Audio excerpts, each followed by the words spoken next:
Linear Algebra II, Lecture 18, Second Order Curves and Surfaces. So in this lecture, we will apply our knowledge about quadratic forms to describe various kinds of second order curves and surfaces. Let us start with curves. Consider the Euclidean space E2, and let Q be a quadratic form on this Euclidean space. By a second-order curve, we will mean the set of all elements x in E2 which satisfy the equation that the value of Q at x is equal to 1. Let E be the standard basis in E2. Consider the matrix of Q in this basis. We know that this matrix is symmetric, and in particular it is diagonalizable in some orthonormal basis. So let V be an orthonormal basis which diagonalizes the matrix of Q. In other words, we assume that the matrix of Q in the basis V is a diagonal matrix with lambda 1 and lambda 2 on the diagonal. Let us now consider various cases what kind of curves we will get depending on the signs of the diagonal elements lambda 1 and lambda 2. And we will denote the coordinates of points in the new basis V by y1 and y2. First case, assume that both lambda 1 and lambda 2 are positive, and let us assume that lambda 1 is greater than or equal to lambda 2.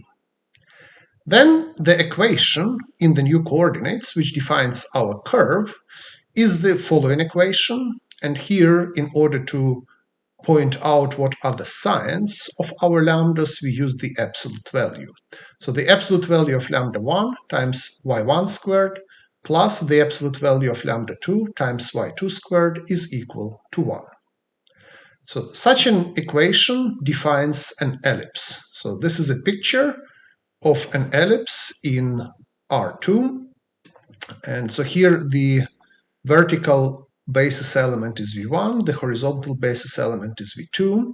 So since lambda 1 is greater than or equal to than lambda 2, so the point here, whose coordinate is 1 divided by the square root of lambda 1 comma 0, so this point is closer to the origin than this point, whose coordinate is 0 comma 1 divided by the square root of lambda 2. So here we can do several observations. If lambda 1 is equal to lambda 2, then we get a circle. In particular, this is a rotational figure. We can take a point on this circle and rotate around the origin, and then we will get the whole circle. So this happens if lambda 1 is equal to lambda 2. The shortest distance between a point on a curve and the origin is 1 divided by the square root of lambda 1, and this is attained at these 2 points. So at the point 1 divided by the square root of lambda 1 times v1, and the opposite point minus 1 divided by the square root of lambda 1 times v1. So these 2 points are closest to the origin always. In particular, these are the only 2 closest points if lambda 1 is different from lambda 2. And if lambda 1 is equal to lambda 2, this is a circle, so all points on the circle will be equally far from the origin. So this is the first case. The second case is lambda 1 is greater than 0 and lambda 2 is equal to 0. Then our equation is the absolute value of lambda 1 times y1 squared is equal to 1. So this equation defines 2 parallel lines. So with the first coordinates being 1 divided by the square root of lambda 1 and minus 1 divided by the square root of lambda 1. So these are 2 parallel lines which are orthogonal to the first basis vector v1. And the observation is that again we have 2 points which are closest to the origin. The distance between these points and the origin is 1 divided by the square root of lambda 1. So it's always 1 divided by the square root of the maximal eigenvalue. And the corresponding points on the curve which are closest to the origin are plus minus 1 divided by the square root of lambda 1 times the vector v1. So this is the eigenvector whose eigenvalue is the maximal eigenvalue. So this is the second case of a curve. Here is the third case, and this is a case where lambda 1 is positive while lambda 2 is negative. In this case, the equation is the absolute value of lambda 1 times y1 squared minus the absolute value of lambda 2 times y2 squared is equal to 1. And this equation defines a hyperbola. So the hyperbola, it looks like that. So each hyperbola has two asymptotes. So in our case, these are given here by purple color. The equations for these asymptotes are the root of lambda 1 times y1 is equal to plus minus the root of the absolute value of lambda 2 is negative, times y2. And now here the hyperbolas, the two parts of the hyperbolas are here in black. And the shortest distance from a point on our curve to the origin is, as usual, 1 divided by the square root of the maximal eigenvalue, lambda 1, and it is attained in these 2 points. So the closest points are plus minus 1 divided by the square root of the maximal eigenvalue times the normalized eigenvector for this maximal eigenvalue. So the points are here and here. So these are the 3 interesting cases. There are several other cases, and these are the cases when both eigenvalues are 0, one is 0 and another one is negative, or both eigenvalues are negative. These 3 cases produce the empty set, because the equation is that the value of q at a point is equal to 1. So if both eigenvalues are negative, this never happens. But we also need to remark that our definition of a second-order curve is restrictive. So we defined it as the set of points in an Euclidean space such that some quadratic form evaluated at this point is equal to 1.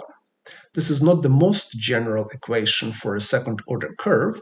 In particular, it excludes linear terms. So our equation is that the sum of quadratic terms with some coefficients is equal to 1.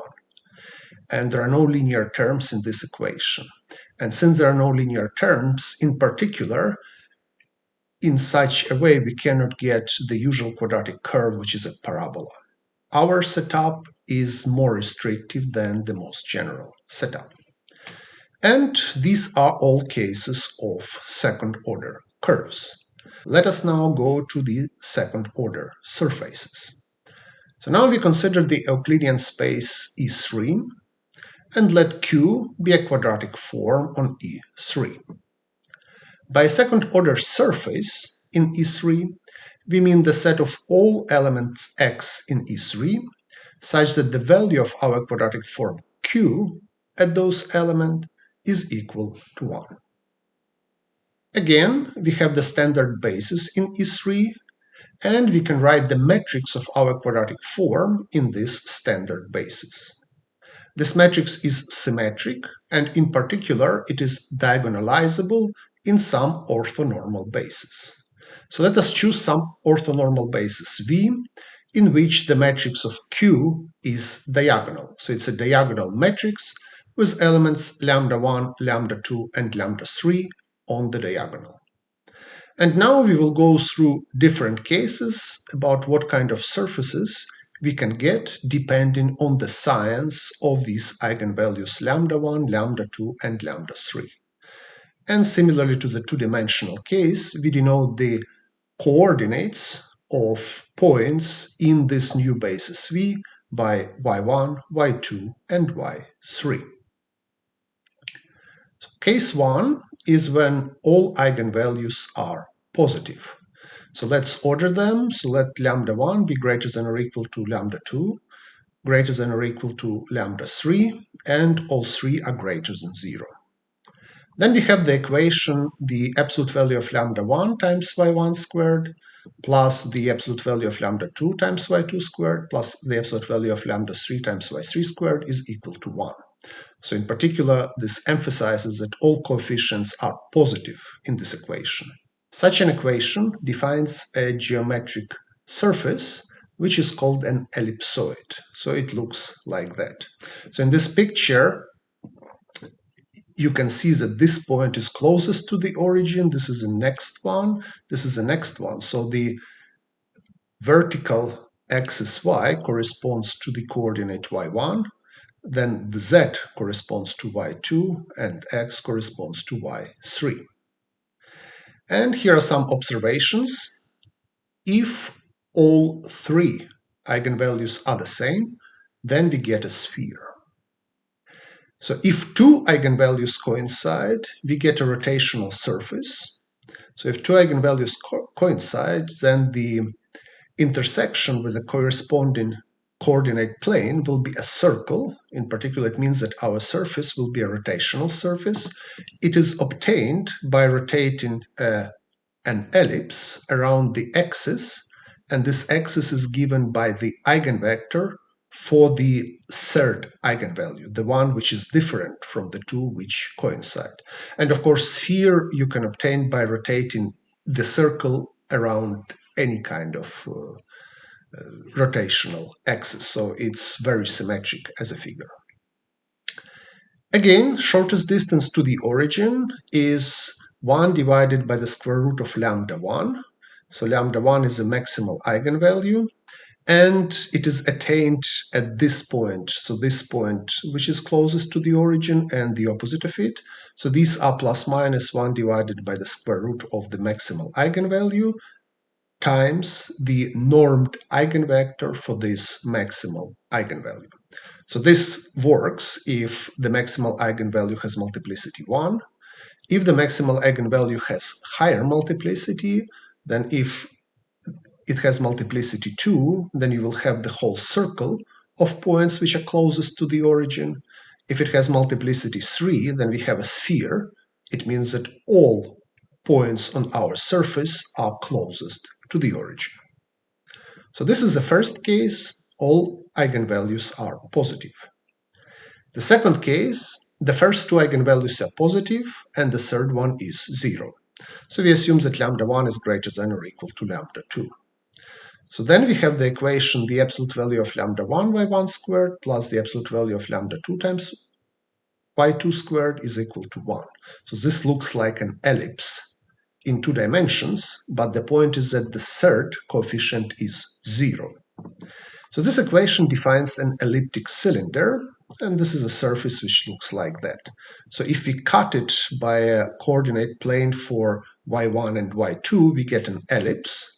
And then this ellipse doesn't depend on the value of y3 because y3 is not in this equation. So we have the same ellipse regardless how we shift this cut up or down.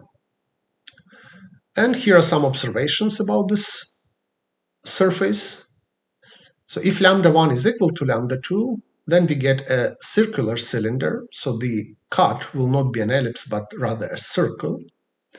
And this is a rotational surface with the rotation axis given by the eigenvector of the other eigenvalue. So the other eigenvalue is lambda 3, which is equal to 0. So the rotation axis will be given by the eigenvector v3. As usual, the shortest distance to the origin is 1 divided by the square root of the maximal eigenvalue, which is lambda 1. And the closest points to the origin are given by plus minus 1 divided by the square root of lambda 1 times v1. So this works if lambda 1 has multiplicity 1. If it has higher multiplicity, the maximal which it might have is 2, then we will have the whole circle of elements which are closest to the origin because this is a rotational surface. This is case 2. Case 3, assume that two eigenvalues are positive and one is negative. So we assume that lambda 1 is greater than or equal to lambda 2, and they both are positive, and lambda 3 is negative. Then our equation is the absolute value of lambda 1 times y1 squared plus the absolute value of lambda 2 times y2 squared minus the absolute value of lambda 3 times y3 squared is equal to 1. This equation defines a surface which is called a hyperboloid of one sheet. And this is how it looks like. So this is this kind of surface. Usual observations: if lambda 1 and lambda 2 coincide, then we get a rotational surface. And the rotational axis is given by the eigenvector for the other eigenvalue. So this is for lambda 3, so the rotation axis is given by v3.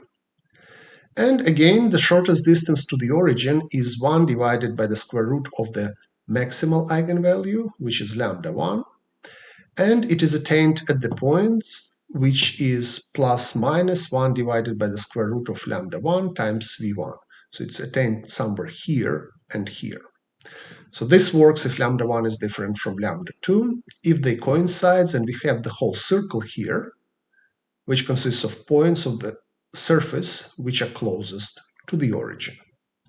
So this is the situation when you have two positive and one negative coefficient. We get a hyperboloid of one sheet.